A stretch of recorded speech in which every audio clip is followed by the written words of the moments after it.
अस्सलाम वालेकुम, बुलेटिन में खुशामदीद। मैं हूँ शाहज़ेब अहमद और मैं हूँ सिद्रा मीर। हुजूर अकरम सल्लल्लाहु अलैहि वसल्लम की शान का मामला है, मगरिब को समझना पड़ेगा। फ्रांस से ताल्लुकात तोड़ने का मतलब यूरोपीय यूनियन से ताल्लुकात ख़त्म करना होगा। सिफारती ताल्लुकात तोड़ने से मईशत को नुकसान होगा। वज़ीर आज़म इमरान खान ने मुस्लिम ममालिक के सरबराहान के साथ मिलकर मुहिम शुरू करने का ऐलान कर दिया। कहा, तहरीक लब्बैक और हमारा मकसद एक ही है, सिर्फ तरीका अलग है। कौम से खिताब में कहा, यह मुत्तहिद होने का वक्त है। यकीन दिलाता हूँ कौम और उम्मत को मायूस नहीं करूँगा। वो जो TLP का जो मकसद है, जिसकी वजह से वो लोग बाहर निकाल रहे हैं, मैं आपको यकीन दिलाता हूँ कि वो ही मेरा मकसद है, वो मेरी गवर्नमेंट का मकसद है। हम भी उन्हीं की तरह चाहते हैं कि दुनिया में किसी मुल्क में हमारे नबी की शान में गुस्ताखी ना हो। TLP ये कह रही है जो फ्रांस में हुआ, फ्रांस के एम्बेसडर को वापस भेजा जाए, उनसे सारे राब्ते ख़त्म कर दिए जाए। क्या उससे ये रुक जाएगा? जब हम फ्रांस के एम्बेसडर को वापस भेज के ताल्लुकात तोड़ेंगे उनसे, इसका मतलब कि यूरोपियन यूनियन से हम ताल्लुकात तोड़ेंगे। जो हमारी आधी टेक्सटाइल की एक्सपोर्ट्स हैं वो यूरोपियन यूनियन में जाती है, तो इसका मतलब आधी हमारी टेक्सटाइल एक्सपोर्ट्स वहीं ख़त्म हो गई। इसका मतलब बेरोज़गारी, फैक्ट्रियां बंद हो जाएंगी, तो नुकसान हमें होगा, फ्रांस को कोई नुकसान नहीं होने लगा। लेकिन हम फिर देखना शुरू किया कि इनकी मोबिलाइजेशन नीचे हो रही है, इनकी तैयारियां हो रही हैं इस्लामाबाद आने के लिए, तो उसके बाद ये हमारी बातचीत टूटी। मैंने सारे मुसलमान हेड्स ऑफ स्टेट्स को ख़त लिखा और मैंने उनको कहा कि हमें जॉइंट एक्शन लेना चाहिए। इसके हम बात करेंगे, जो मैं ये हर जगह जिन फोरम्स पे कहता गया हूँ, तब उसका असर होगा कि जब एक 50 मुसलमान मुल्क मिल के ये कहेंगे कि अगर किसी मुल्क में से इस तरह किया गया तो हम सारे मिल के उनका ट्रेड बॉयकॉट करेंगे, उनकी हम चीज़ें नहीं ख़रीदेंगे, इसका असर होगा। जो मैं कैंपेन कर रहा हूँ, मैं आपको यकीन दिलाता हूँ कि यही तरीका है कि इंशाअल्लाह एक दिन उनको समझ आ जाएगी और वो दिन दूर नहीं है। मैं आज आप सबके सामने कहता हूँ कि मैं जिम्मेदारी इसकी लेता हूँ, मैं ही इस कैंपेन को लीड करूँगा, लेकिन मैं इंशाअल्लाह अपनी कौम को मायूस नहीं करूँगा, अपने मुसलमानों को मायूस नहीं करूँगा। कलअदम तहरीक लब्बैक के एहतजाज और अमन अमान की सूरत हाल। वज़ीर दाखिला शेख रशीद ऐवान में पॉलिसी बयान देने के बजाय तबीयत की खराबी का बहाना बनाकर चले गए। कहा, 2 दिन बाद अच्छी खबरें होंगी। मजहबी उमूर के वज़ीर नूरुल हक क़ादरी का कहना था कि हम इश्क़ मुस्तफ़ा में किसी तरह भी कलअदम TLP से पीछे नहीं। उस्मान खान की रिपोर्ट। नामूस रिसालत के मामले पर मुल्क में पैदा होने वाली सूरत हाल पर वज़ीर दाखिला पॉलिसी बयान देने की बजाय तबीयत की खराबी का बहाना करके बॉल वज़ीर मजहबी अमूर के कोर्ट में डालकर चलते बने। नूरुल हक क़ादरी साहब एक तफसीली बयान देंगे। सारी असम्बली आशिक़े रसूल है। 2 दिन बाद अगर मुझे फिर इजाजत दें, अच्छी खबरें होंगी, बेहतरी की खबरें होंगी। वज़ीर मजहबी अमूर नूरुल हक क़ादरी ने TLP से होने वाले मुज़ाकराती अदवार से आगाह किया। बोले, इस्लाम की जितनी वकालत इमरान खान ने की, पहले किसी ने नहीं की। किसी ने इतना तहफ़्फ़ुज़ नामूस रिसालत की पैगाम को नहीं फैलाया है जितना इमरान खान ने फैलाया है। 4 महीने से इस मामले को पुरअमन तरीके से कोशिशें हो सकती थी, हमने कर दी। ऑपोजिशन ने भी मौका देखकर चौका लगाने की खूब कोशिश की। स्पीकर की हिदायत पर अली मोहम्मद खान ने मामलात को संभाला देने की कोशिश की, लेकिन दाल न गली। उनके खिताब के दौरान भी ऑपोजिशन अरकान मुसलसल पॉलिसी बयान दो के नारे लगाते रहे। स्पीकर की धमकी भी काम न आई तो इजलास ही जुमेरात तक मुलतवी कर दिया। नबी अकरम सल्लल्लाहु अलैहि वसल्लम की शान में करारदाद लाने का मामला भी धरा रह गया। इजलास में डस्का से नौमुंतखब रुकन नौशीन इफ्तिखार ने रुकनियत का हल्फ उठा लिया। उस्मान खान, समा, इस्लामाबाद। पीपल्स पार्टी के रहनुमा राजा परवेज अशरफ का कौमी असम्बली में जोशीला खिताब। हुकूमत को खबरदार किया कि हसास मामले पर आग से ना खेले। हुकूमत अपनी जिम्मेदारी पूरी करने में नाकाम हो गई है। वज़ीर आज़म पार्लियामेंट में आकर जवाब दें। उन्होंने मजीद क्या कहा, सुनते हैं। हमारा मुल्क अफवाहों के जो है वो जद में है, किसी को कुछ पता नहीं क्या हो रहा है। हुकूमत की नाअहली की वजह से, नाकामी की वजह से, ना तजर्बाकारी की वजह से भाई भाई के साथ लड़ रहा है।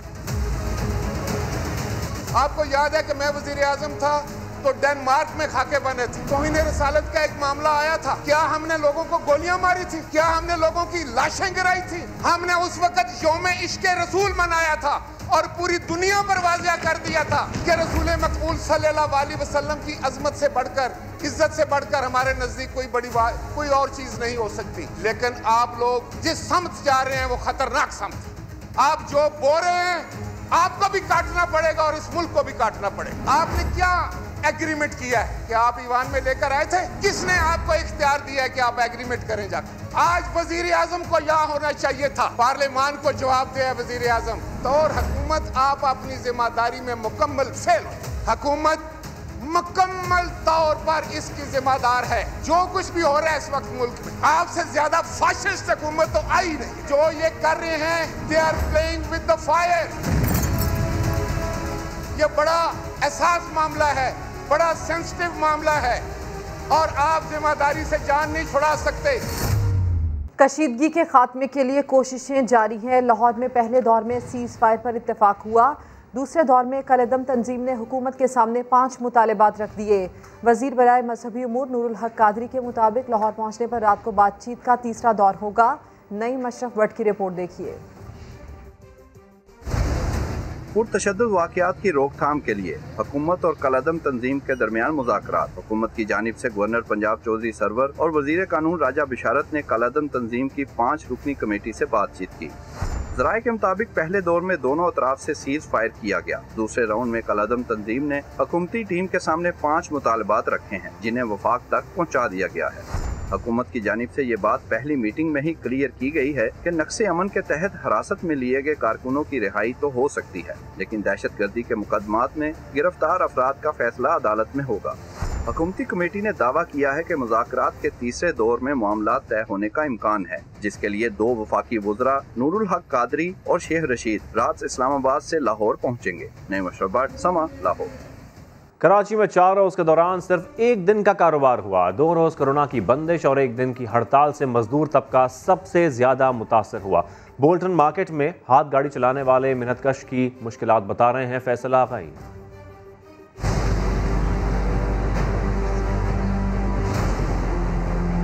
दिन में ना 500 भी कमाते, 600 भी कमाते। अगर ऐसा होते तो क्या कमा लेगा।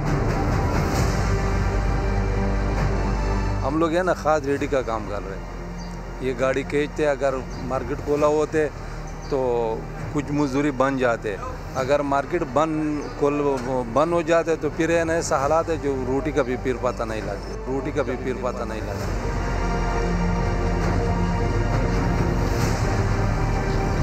रात को लाना या जो मार्केट सारे बंद है। अल्लाह ताला सबके ऊपर रहम कर दे। एक तरफ से महंगाई है और रोज़ रोज़ बढ़ के जा रहा है, दूसरा तरफ से मुल्क का हालात ऐसे है, समझ से बार बात है। लोग है ना भूख से मरते हैं, दूसरा तरफ से लोग हड़ताल हालात गड़बड़ कर रहे हैं। अफसोसनाक खबर, साबिक IG KP Nasir Durrani corona virus के बायस इंतकाल कर गए। नासिर दुरानी 1 हफ्ते से म्यू अस्पताल में वेंटिलेटर पर थे। बात करेंगे दानियाल उमर से। दानियाल बताइए। तो साबिक IG Khyber Pakhtunkhwa Nasir Durrani corona virus के बायस इंतकाल कर गए हैं। वो गुज़श्ता 1 हफ्ते से म्यू अस्पताल में वेंटिलेटर पर ज़ेरे इलाज थे। 1 माह कबल वो म्यू अस्पताल में दाखिल हुए थे, जिसके बाद उनकी हालत जो है वो खतरे में जाई जा रही थी। जो म्यू अस्पताल के MS हैं डॉक्टर मोहम्मद इफ्तिखार, उनके मुताबिक नासिर दुरानी को फेफड़ों का इन्फेक्शन और सांस में दुश्वारी का भी सामना था और साथ ही साथ उनको दिल का आर्जा भी लाहक था। वो इससे पहले जो है वो उनका बाईपास भी एक बार हो चुका है और जिसके बाद जब उनकी हालत बहुत ज़्यादा बिगड़ी तो उनको वेंटिलेटर पर मुंतकिल किया गया था, जिसके बाद भी कोई अच्छे नताइज नहीं थे और आज उनकी हालत जो बहुत ज़्यादा ख़राब होगी, जिसके बाद वो जहाने फानी से कूच कर गए हैं। जी शुक्रिया आपका दानियाल उमर। कोरोना से मुतासरा पंजाब के 13 अजला में मैट्रिक और इंटरमीडिएट क्लासेस शुरू हो गई। SOPs पर सख्ती से अमल दरामद कराया जा रहा है। दानियाल उमर की रिपोर्ट। कोरोना से शदीद मुतासरा अजला में एक बार फिर जिज़वी तौर पर तालीमी सरगर्मियाँ बहाल कर दी गईं। हफ्ते में कितनी क्लासेस होंगी और तुलबा का इस इक़दाम पर क्या कहना है, आइए जानते हैं।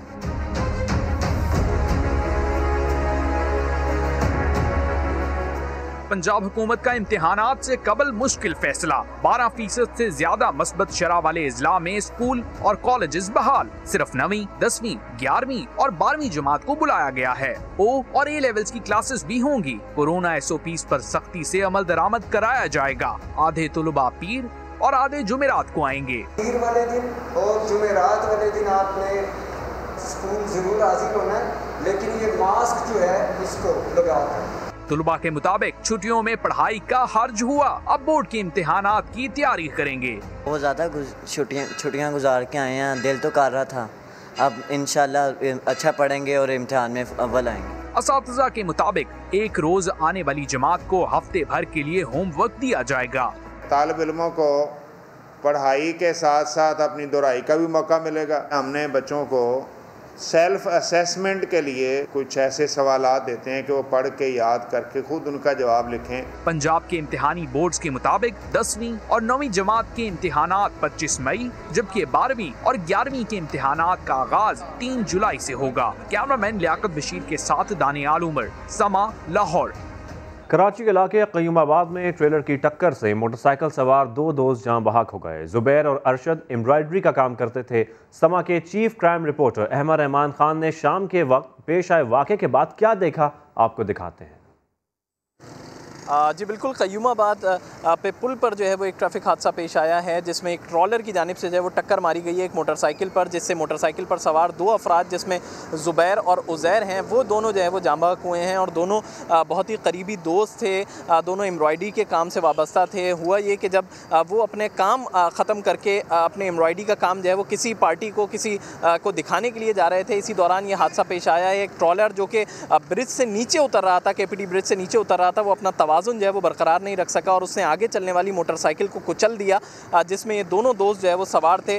अभी इनकी मैयतों को जो है वो जिना अस्पताल थोड़ी देर कबल जो है वो मुंतकिल किया गया है। पुलिस से हमारी बात हुई है तो उनका ये कहना है कि जी ट्रॉलर का इस वक्त चलना जो है वो एक तो ये सवालिया निशान है, इस हवाले से भी तहकीकात जो है वो की जाएंगी। ये 10 व्हीलर ट्रॉलर है जिसमें कोई अद्वियात भी नहीं थी, कोई ऐसी चीज़ नहीं थी कि उसको फौरी तौर पर जो है वो दूसरी जगह मूव किया जाता, बल्कि जो पुलिस का कहना है कि उसमें चावल जो है वो भरे हुए थे। तो अभी इस हवाले से भी DIG ट्रैफिक की जानिब से अहकामात जारी किए गए कि इस मामले की तहकीकात की जाए कि ट्रॉलर को कैसे जो है वो छोड़ा गया कि वो दोपहर के औकात में इस तरह फ्रीली जो है वो मूव कर रहा है किसी एक इलाके से दूसरे इलाके की जानिब, तो इस पर भी तहकीकात की जाएंगी। उज़ैर जो है वो 5 बच्चों के जो है वो वालिद थे, जबकि जो ज़ुबैर जिसमें जाँ बहक हुए उनके 2 बच्चे थे वो कोरंगी के रिहायशी थे और उज़ैर जो है वो गुलिस्तान जौहर के रिहायशी। ठीक है अहमद रहमान खान, बहुत शुक्रिया आपका।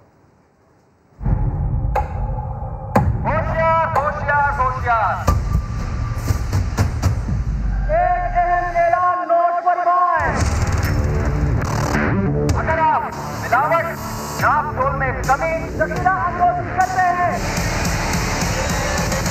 तो समा आ रहा है आपके पीछे।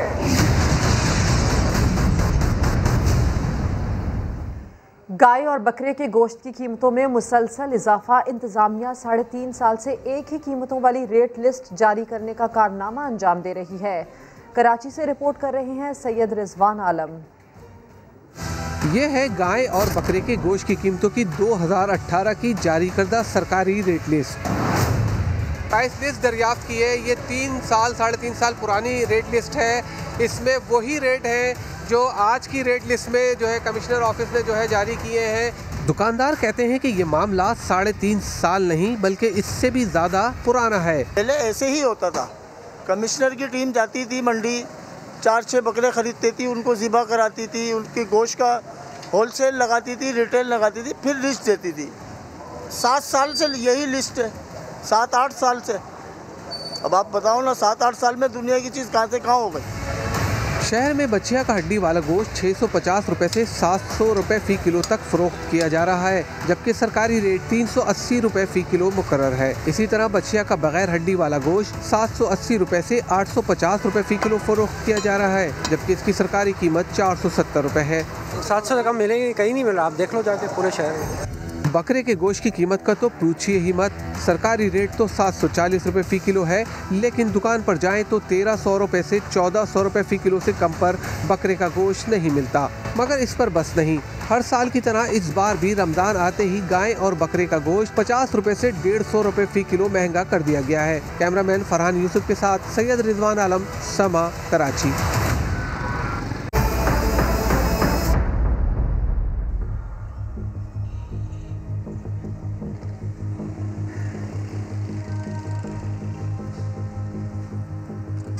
हज़रत शुएब अलैहिस्सलाम की कौम मिलावट और नाप तोल में कमी किया करती थी, इसीलिए तो अल्लाह ताला का अज़ाब आया और पूरी कौम तबाह हो गई।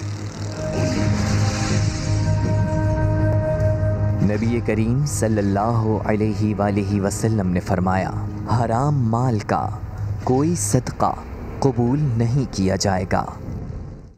रमज़ान में फलों और सब्जियों के साथ मुर्गी की कीमतों में भी मुसलसल इजाफा हो रहा है। लाहौर में 1 किलो मुर्गी का गोश्त 50 रुपए इजाफे के साथ 350 रुपए तक जा पहुंचा। दानियाल सत्तार की रिपोर्ट। शहर में मुर्गी के दाम बेलगाम। रमजान आते ही चिकन की कीमतों में इजाफा होने लगा। फी किलो कीमत 315 से 371 पे जा पहुंची। रमजान में बढ़ते दामों से शहरी भी परेशान हैं। मुर्गी का गोश्त गरीब बंदे की पहुंच से बहुत दूर हो गया। बाहर के मुल्कों में हम सुनते हैं जी वो 50% डिस्काउंट दे देते हैं, और हमारे मुसलमान भाई ये जी जो 10 की चीज़ है वो रमज़ान में 20 की कर देते हैं। दुकानदार कहते हैं रमज़ान में डिमांड बढ़ने पर चिकन सप्लाई करने वाले कीमतें बढ़ा देते हैं। डिमांड ज़्यादा है, रमज़ान मुबारक है, ईद आ रही है, ये मुर्गी चिकन जो है हर चीज़ में यूज़ होती है, इसलिए चिकन की डिमांड बढ़ जाती है और इसलिए पीछे पैदावार कम है, आगे डिमांड ज़्यादा है, इसलिए महंगी है। मुर्गी के गोश्त के साथ रमजान में 1 दर्जन अंडों की कीमत में भी 5 रुपए का इजाफा हो रहा है, जो 164 रुपए फी दर्जन फरोख्त किए जा रहे हैं। कैमरामैन मोहसिन इकबाल के साथ दानियाल सत्तार, समा, लाहौर। मुनाफाखोरों के खिलाफ समा की मुहिम के असरात सामने आने लगे हैं। जंग में 220 रुपए दर्जन बिकने वाला केला 140 पर आ गया। डिप्टी कमिश्नर ने अपनी निगरानी में बोलियां लगवाई। अरशद खान की रिपोर्ट। 100 रुपये दर्जन अगर केले देते तो हम खाते हैं, वरना अपने पास रखें। इसका बाइकाट किया जाए, फिर इनकी अकल जो है ना वो सही जगह के ऊपर आई। रेट गिराओ, 100 पे लाओ और केले वालों का मुकम्मल बाइकाट करो। समा की नाजायज मुनाफा कमाने वालों के खिलाफ मुहिम ने काम दिखाना शुरू कर दिया। झंग के डिप्टी कमिश्नर सब्जी मंडी पहुंच गए और अपनी निगरानी में बोलियां लगवाईं। पहले तो मैं समा का बहुत मशकूर हूं कि जो काम हमारे इंतज़ामिया के करने वाले हैं वो समा ने अपने तौर पे भी शुरू किए। सुबह मार्केट हमने विज़िट की, हमने बोली जो है उसको ख़ुद इंश्योर किया। केला जो कल 200 क्रॉस कर गया था, 250 क्रॉस कर गया था, वो आज इतने में हो रहा है। केले का मार्केट रेट आम सारिफ के लिए 140 रुपए दर्जन मुकर्रर कर दिया, जो इससे पहले 220 रुपए दर्जन था। लेकिन जो चीज़ पीछे से अगर हमें मिलेगी ना सस्ती, वो चीज़ हम उस रेट पे डिवाइड करते हैं। अगर हमें वो 100 की मिलेगी, हम ज़्यादा से ज़्यादा 120 की सेल कर देते हैं। आज केले का रेट 140 रुपये है, अभी मैंने परचेज़ किया है, पहले 200-250 के करीब था। समा की नाजायज मुनाफाखोरों के खिलाफ मुहिम जारी है और अशिया खुर्दोनोश की कीमतें नीचे आने तक आवाम का खून चूसने वालों का ताक़ुब जारी रहेगा। मोहम्मद अरशद खान, समा, झंग। और टोबा टेक्सिंग में ज़िला इंतज़ामिया का नाजायज़ मुनाफाखोरों के खिलाफ क्रैकडाउन, 6 दुकानदारों को गिरफ्तार कर लिया गया। क्रैकडाउन के दौरान डिप्टी कमिश्नर ने बड़े डिपार्टमेंटल स्टोर्स और दुकानों पर छापे मारे। इस दौरान 85 रुपये किलो से महंगी चीनी और दीगर अशिया महंगी फरोख्त करने पर 6 दुकानदारों को धर लिया गया। 45,000 रुपये जुर्माना भी कर दिया गया। और मुल्तान में माह रमज़ान की मीठी सौगात फेनी की मांग में इजाफा हो गया। फेनी किस महारत से बनाई जाती है, ये बताएंगे राशिद हमीद अपनी रिपोर्ट में। माह रमज़ान की सुनहरी सौगात फेनियाँ। ये है हरम गेट का 64 साला बाबा अयूब, जिनकी सारी जिंदगी खूबसूरत फेनियाँ बनाते गुजर गई।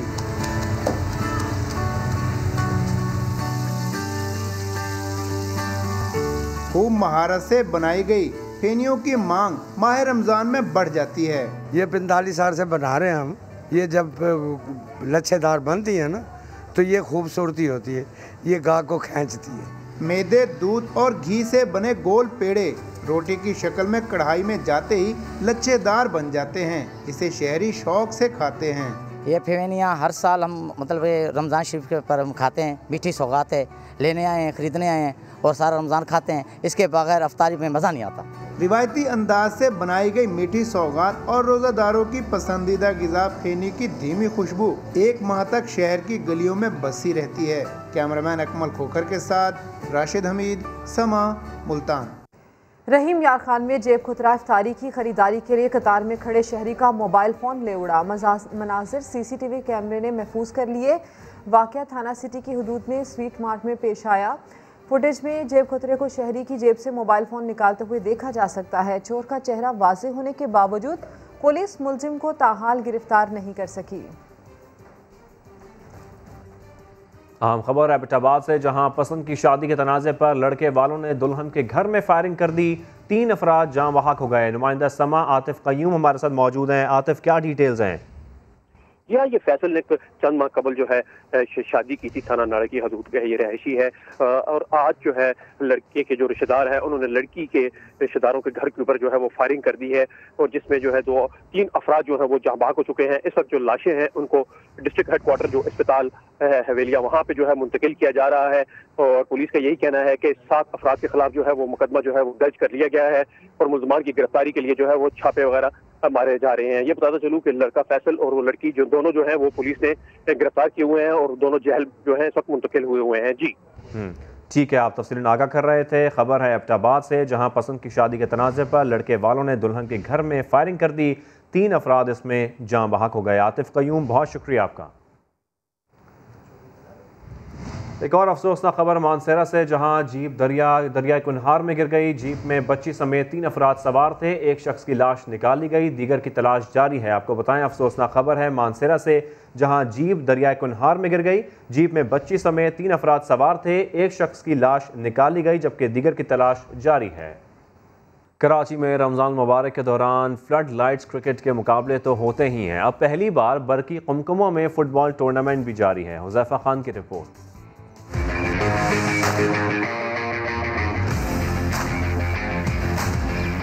एक तरफ फीफा हाउस पर कब्जे की जंग, पाकिस्तान फुटबॉल फेडरेशन की आलमी सतह पर मौतली, लेकिन फिर भी खिलाड़ियों और परस्तारों का हौसला मानना पड़ा। नया नाज़िमाबाद में पहली बार फ्लड लाइट रमज़ान टूर्नामेंट का मेला सजा तो कौमी फुटबॉलर्स एक्शन में नजर आए।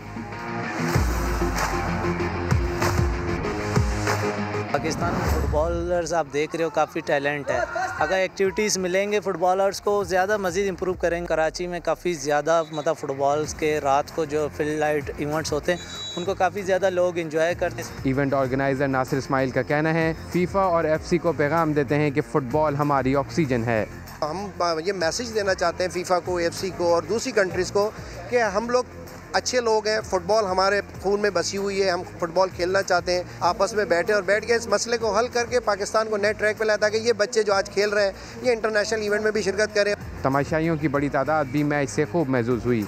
आजकल तो वैसे ही एक तो कोरोना वायरस है और लोग जो है आजकल इतनी एनवायरनमेंट ज़्यादा जा नहीं रहे हैं, तो ये इनके लिए ज़्यादा अच्छा। फुटबॉल मैच देखने आई हूँ, बहुत मज़ा आ रहा है। इवेंट में 12 टीमें शरीक हैं। फातर टीम को चमचमाती ट्रॉफी और 1 लाख रुपए की इनामी रकम दी जाएगी। कैमरामैन मजहर सिद्दीकी के साथ हुज़ैफा खान, समा, कराची।